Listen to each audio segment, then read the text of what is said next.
Math solutions for everyone. Lecture number 29। इस lecture में हम 6th और 7th ये दो प्रॉब्लम्स देख लेंगे। अब 6 देख लीजिए अच्छे से। Triangle ABC and triangle DEF are equilateral triangles. आपको मालूम होगा इक्विलैटरल किसको कहा जाता है? जिस ट्रायंगल के तीनों साइड्स कॉन्ग्रुएंट होते हैं। एबी, बीसी और एसी तीनों साइड्स अगर कॉन्ग्रुएंट्स होते हैं तो उस ट्रायंगल को आप इक्विलैटरल ट्रायंगल कहते हो। और उसी के साथ एक बात और होती है, जो कि तीनों एंगल्स 60 डिग्री मेजरमेंट के ही होते हैं। Angles opposite two congruent side, ये भी प्रॉपर्टी आपको मालूम है। इक्विलैटरल ट्रायंगल्स है ये दोनों भी, एबीसी और डीईएफ दोनों ट्रायंगल्स कम या ज्यादा साइज में होंगे, मगर दोनों भी डीईएफ दोनों के सभी साइड्स एंगल तो कॉन्ग्रुएंट ही होंगे। अब आपको एक बात अच्छे से यहां पे समझ आ रही होगी कि ए और डी करस्पॉन्डिंग एंगल्स कॉन्ग्रुएंट है। बी और फिर से मैंने यहां पर डी लिख दिया जहां की ई होना चाहिए था। बी और ई ये दोनों भी एंगल्स करस्पॉन्डिंग एंगल्स कॉन्ग्रुएंट है। तो क्या इसका यूज कर पाएंगे आप?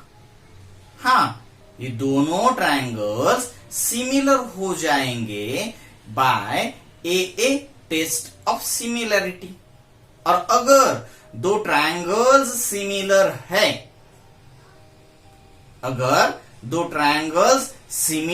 है, तो number 1 corresponding sides are in proportion, number 2 corresponding angles are congruent, number 3 theorem ratio of areas of two similar triangles का थ्योरम। ये तीनों बातें आप यहां पर यूज कर सकते हो, मगर पहले आपको इसको सिमिलर दिखाना होगा। और उसके लिए हमारे पास ए टेस्ट ऑफ सिमिलरिटी हम यहां पर यूज कर सकते हैं।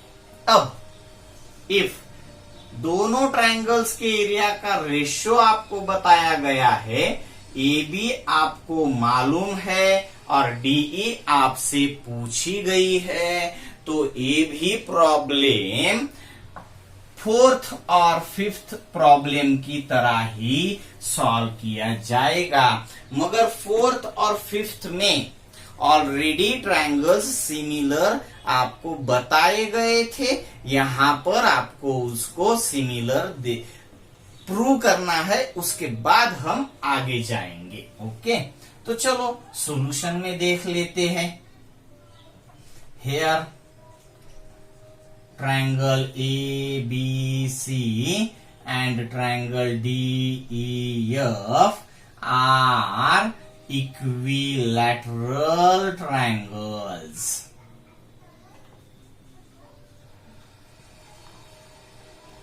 दोनों ट्रायंगल्स इक्विलैटरल ट्रायंगल्स है। Therefore, या फिर जो और कुछ मालूम है वो भी लिख लेते हैं। And area of triangle ABC is 2 यानी divided by area of triangle DEF equal to 1/2। And और आपको क्या मालूम है? AB की लेंथ 4 यूनिट है। ये जो बातें आपको मालूम है वो हमने यहां पर नोट कर दी। अब ये दोनों ट्रायंगल्स हम सिमिलर दिखाएंगे। क्यों हो सकते हैं ये सिमिलर, इस पर हमने डिस्कस किया है। in triangle ABC and triangle DEF, angle B congruent with angle E, A भी D को कॉन्ग्रुएंट है, C भी F से कॉन्ग्रुएंट है, मगर हम यहाँ पे कौन से भी दो करस्पॉन्डिंग एंगल्स की पेयर्स लेंगे।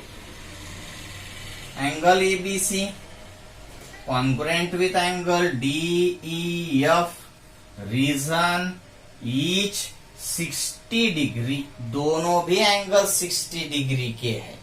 अगर चाहे तो आप पहले फिगर रख सकते हो आपके नजर के सामने, वैसे भी मेरे नजर के सामने अभी फिगर है, हमने यहाँ पर ड्रॉ करके भी रखी थी समझने के लिए, वही फिगर मैं देखकर ही ये कंडीशन यहाँ पर लिख रहा हूँ।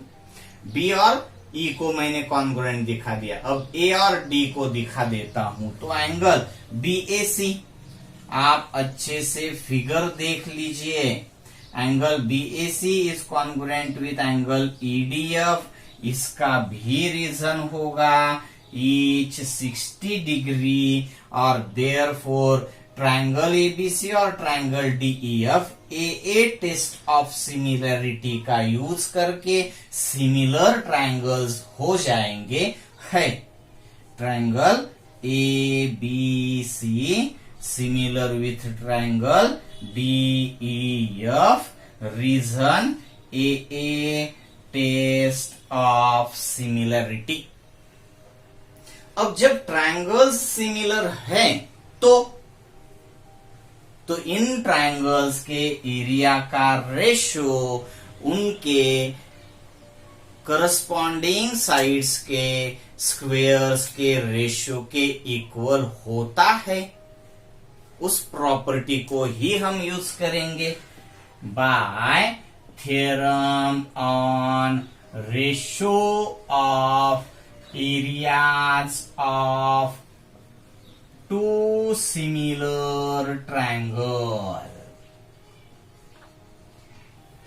Area of triangle ABC divided by area of triangle DEF equal to AB square। अब आपको AB बताई गई है तो हम उसी साइड के रिलेशन में जो करस्पॉन्डिंग साइड है वो फाइंड कर सकते हैं। AB के रिलेशन में DE आता है और आपको DE ही पूछा गया है। यहाँ पे रेशियो मालूम है ना आपको 1/2, AB मालूम है, AB की वैल्यू 4, उसका स्क्वायर, और DE की वैल्यू मालूम नहीं, DE का स्क्वायर। देख लीजिए आप अच्छे से। अब 1 स्क्वायर है, 4 का भी स्क्वायर है, यहाँ पे DE भी स्क्वायर फॉर्म में, मगर ये नहीं है तो आपको इसको देखना होगा। मैं फिर से लिखूंगा taking square roots on both side. एक का स्क्वायर रूट 1, 2 का रूट 2 होता है, 4 स्क्वायर का रूट 4, DE स्क्वायर का रूट DE, इधर DE और इधर रूट 2, तो DE की लेंथ 4 रूट 2 यूनिट आपको मिल जाती है। आप इसको अच्छे से देख लीजिए। हम अब जाएंगे 7th प्रॉब्लम की। सिमिलरिटी में हम लास्ट प्रॉब्लम देख रहे हैं प्रैक्टिस सेट 1.4 में 7th। एक्टिविटी बेस पे है, इसलिए हम एक्टिविटी की तरह ही इसको देखेंगे। चलो पहले आपको प्रॉब्लम समझा देता हूं। इन फिगर है आपके सामने, देख पाते हो आप अच्छे से फिगर।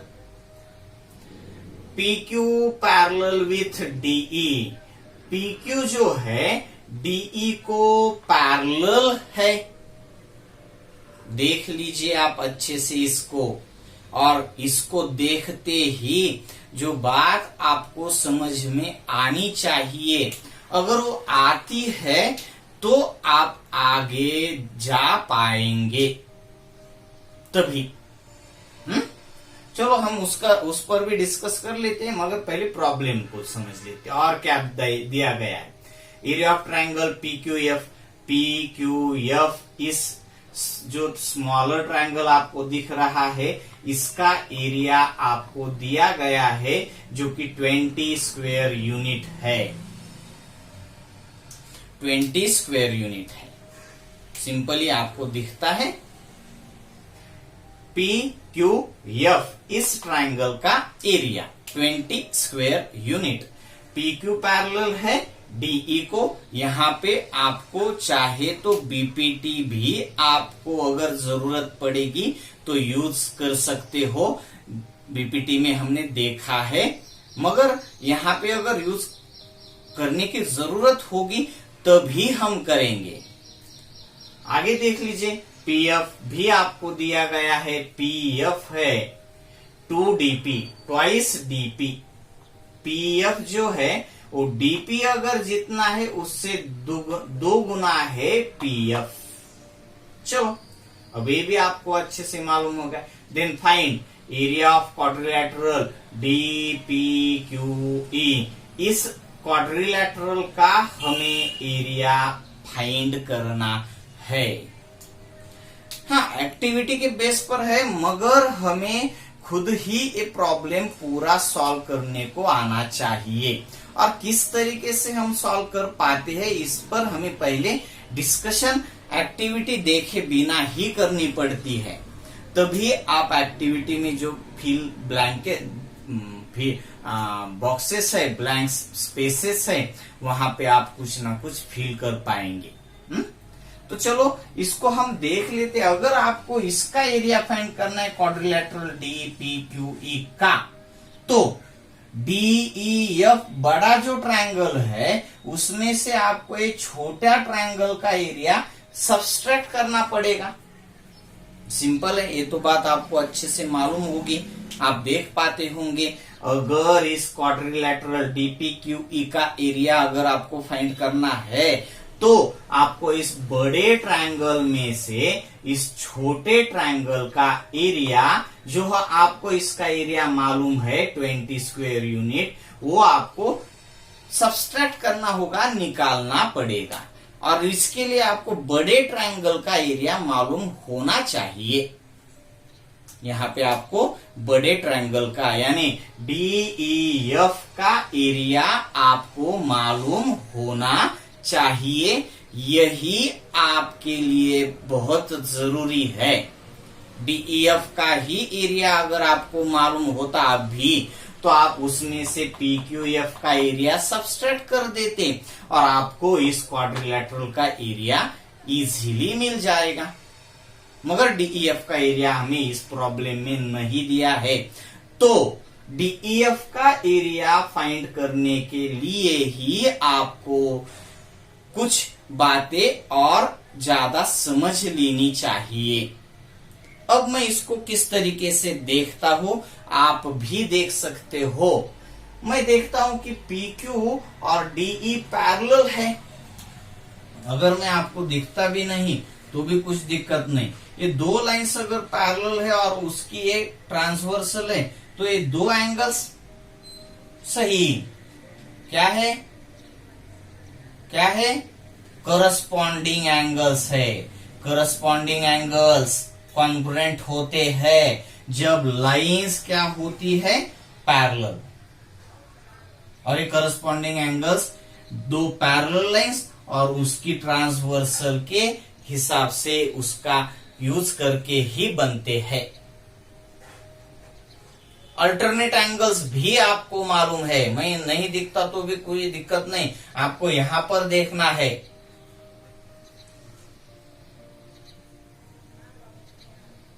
और इंटीरियर एंगल्स भी बनते हैं, मगर वो कॉन्ग्रुएंट नहीं होते, वो सप्लीमेंट्री होते हैं। ये तीनों बातें आप 5वीं 6ठी क्लास से ही पढ़ रहे हैं। तो इसी को मैं देखूंगा, ये दो एंगल्स तो कॉन्ग्रुएंट है, करस्पॉन्डिंग एंगल्स है तो कॉन्ग्रुएंट होंगे। ये दो एंगल्स भी कॉन्ग्रुएंट है और ये तो दोनों में कॉमन है। तो ट्रायंगल डीईएफ और ट्रायंगल पीक्यूएफ दोनों ट्रायंगल्स सिमिलर ट्रायंगल्स हो जाएंगे और उस वक्त आपको उनका एरिया, इस ट्रायंगल का एरिया मालूम है तो इस ट्रायंगल का एरिया आपको फाइंड करना आएगा। सिमिलर ट्रायंगल्स के एरिया का रेशियो इस थ्योरम का आप यहां पर यूज कर पाएंगे।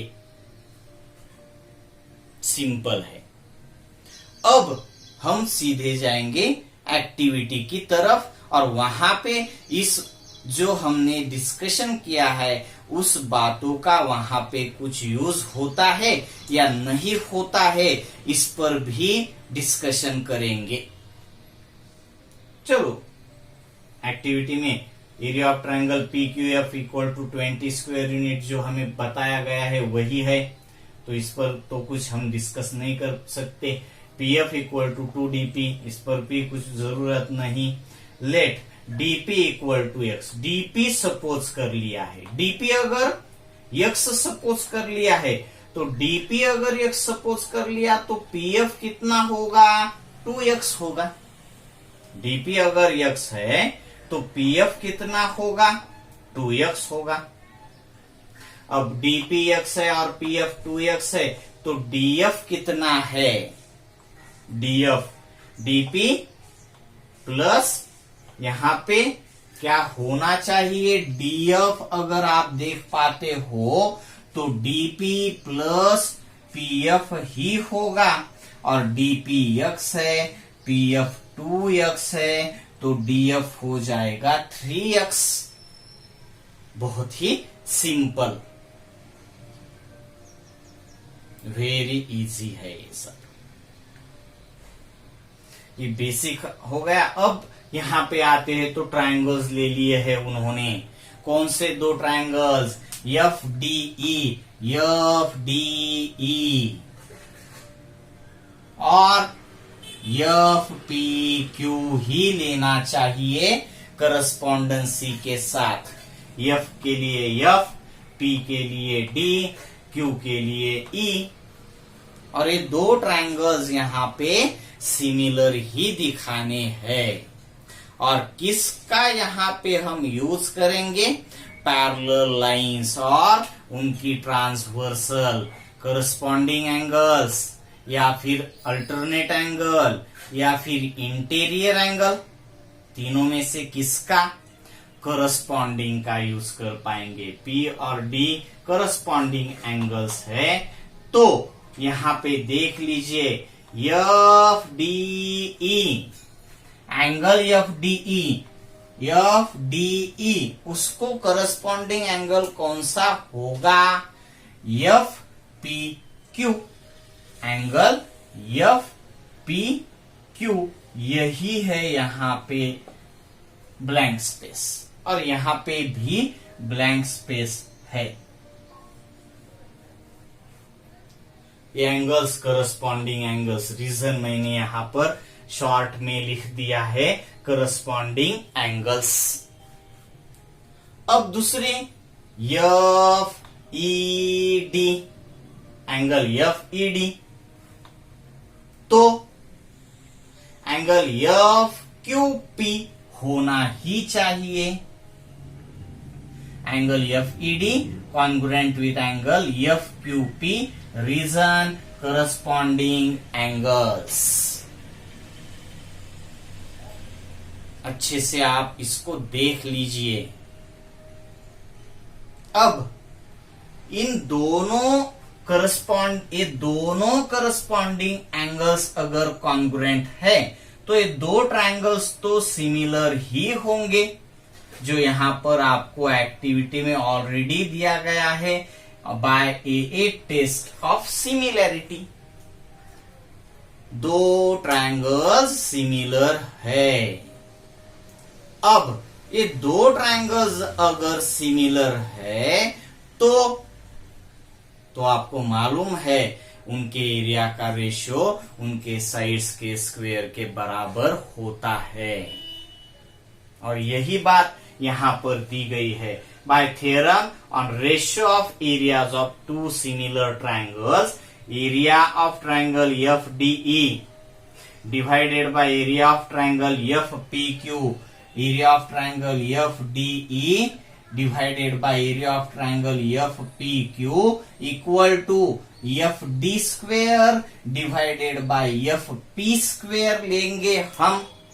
F D square divided by F P square यानी डी एफ और पी एफ, यानी 3x square divided by P F यानी 2x स्क्वेयर, तो 3x square divided bye 4x square, x square get cancel, तो 9/4 होगा इन दो ट्रायंगल्स के area का रेशियो।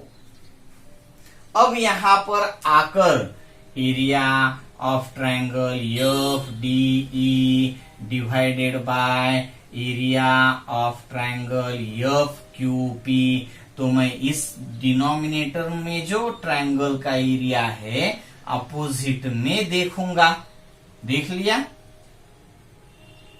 ये यहां पर, और इस ट्रायंगल का एरिया आपको मालूम है PQF। इस ट्रायंगल का एरिया कितना है 20।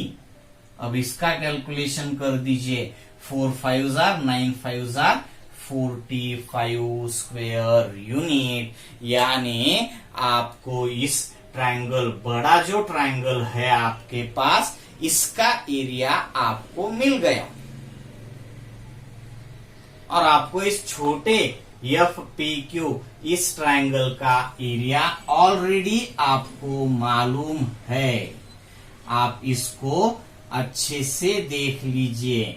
मैंने हाथ जब यहां पर रखा था तो ये थोड़ा अच्छे से नहीं दिख पा रहा था, मगर अब अच्छे से देख लीजिए। एफ डी ई इस ट्रायंगल का एरिया आपके सामने है, और आपके सामने एफ पी क्यू इस ट्रायंगल का भी एरिया है। तो आप इस क्वाड्रिलेटरल का एरिया फाइंड कर पाएंगे। क्वाड्रिलेटरल का एरिया फाइंड करने के लिए आपको क्या करना पड़ेगा, बड़ा ट्रायंगल का एरिया माइनस छोटे ट्रायंगल का area, area of triangle F D E minus area of triangle F P Q, यानी 45 square unit minus 20 square unit. तो quadrilateral D P Q E का एरिया 25 स्क्वायर यूनिट है। बहुत ही simple है ये activity, मगर मैं आपको और एक बार कहना चाहूंगा, एक्टिविटी भी हो तो भी पूरा का पूरा प्रॉब्लम ही आपको सॉल्व करना आना चाहिए। अब यहां पर हम रुकेंगे। सिमिलरिटी के हमने पूरे प्रॉब्लम सेट कंप्लीट कर दिए हैं। अब हम इसके आगे जाएंगे मैथमेटिक्स सेकंड में, चैप्टर दूसरा पाइथागोरस थ्योरम। ये हम नेक्स्ट लेक्चर से स्टार्ट करेंगे। ओके।